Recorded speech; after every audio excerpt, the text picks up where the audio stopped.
Hello guys, দেখেন এই যে আমাদের টাঙ্গাইলের শাড়ি, আমার নিজের ফ্যাক্টরি বানানো শাড়ি কিভাবে আয়রন করা হয়।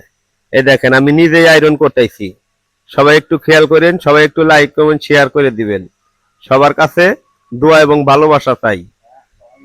আমার আইডিটা আমি আবার নতুন করে ফিরে পেয়েছি এবং ফেসবুক কোম্পানিকে আমি অসংখ্য ধন্যবাদ জানাই আমার আইডিটা ফেরত দেওয়ার জন্য। তো সবাই আমার একটু শেয়ার করে দিবেন, লাইক কমেন্ট করে দিবেন। সবাই ভালো থাকবেন। আজকের মতো খোদা হাফেজ, বাংলাদেশ জিন্দাবাদ। সবাই ভালো থাকবেন।